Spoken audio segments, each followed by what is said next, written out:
Good morning, everyone. I hope you had a wonderful weekend.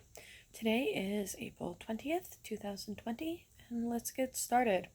On this day in 2010, the Deepwater Horizon oil rig explodes.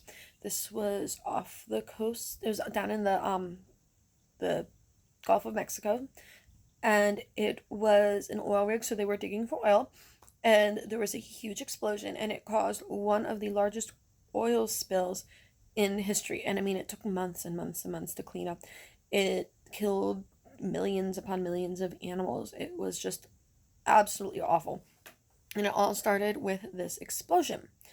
On this day in 1999 was the Columbine High School shooting.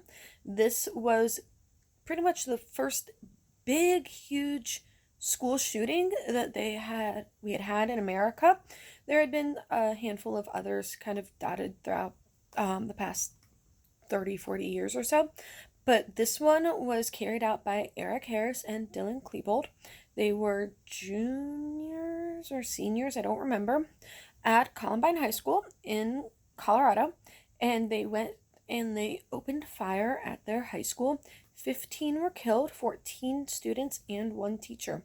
And this was kind of the first of, unfortunately, many, many, many, many school shootings. This was like one of the first really big ones. It made national news. It was a huge deal. This just was something that did not happen before this. We also have in 1889, Adolf Hitler was born. Hitler was the German chancellor, so kind of like the president or prime minister during World War II, and known for being the leader of the Nazi Party. He was the one who had the ideas for the final solution, which was the Holocaust, and led to 6 million Jews dying and 6 million others. These include members of the clergy, so priests, just people who didn't agree with them, communists, Jehovah's Witnesses, which is a religion, gypsies, people who were mentally disabled, all of that. And it all began kind of, I guess you could say, with Hitler being born. So today's a great day in history. All right, what in the world is going on this week? If you are doing the Brain Pop retake, that is due by 4 p.m. If you submit it at 4:01, the grade you already have in gradebook is what you get. For the overwhelming majority of you, your grades are done. I do not have to finalize until tomorrow, so I have one or two small tweaks to make. But what you see is pretty much ish what you're going to get. I put a quick survey on Google Classroom. It'll take you 2 seconds. It's one question, yes or no.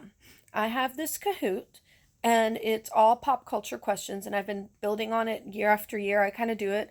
It's one of the things I do on the last day of school or second to last day of school. Something really fun, competitive, and questions about music, sports, movies, TV shows, stuff like that, video games. So I was thinking it would be fun to do that with you guys this week. So I'm seeing who's interested. I'm also opening that up to my 6th graders that I teach for advisory. And if you are interested in doing the Kahoot, I don't have a day or time yet. That's something we'll work on. And I'll do this multiple times. I'll do it this week and I'll do it again in a few weeks. So just tell me if you're interested so I can get a sense for how many people would want to do this and if it's something that I should do. Your work this week, we're going to continue with Unit 4, talk about the enduring understandings, kind of standing up for what you believe in, and then the rise of sectionalism. So how last week you learned about how the Civil War was kind of caused by disagreements between the North and the South. The rise of sectionalism talks about how these two areas in America just were not seeing eye to eye. They're extremely different.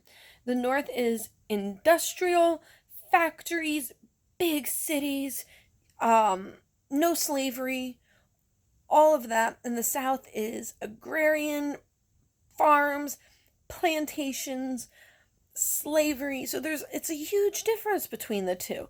And how does that lead to the Civil War? So you have a Google Slides, you have 4 slides you have to do things on, and then you turn that in by Friday. As always, if you have any questions, you can reach out to me. Oh, office hours. This is super, super important. we are changing up how office hours are being done. They are now being done by class period. So first period will have office hours, then you'll have second period, then you'll have third period, so on and so forth. I am not sitting on Zoom for 45 minutes for each class. How it's going to work is I will be on for the first 15 minutes, and then you can reach me via email. If you need something between after that and you want a Zoom session, I will have small group Zoom sessions available. The schedule is on Google Classroom. Please, please, please, please, please make sure you review that. If you have any questions, please do not hesitate to reach out to me. All right, I will talk to you guys tomorrow. Bye, guys.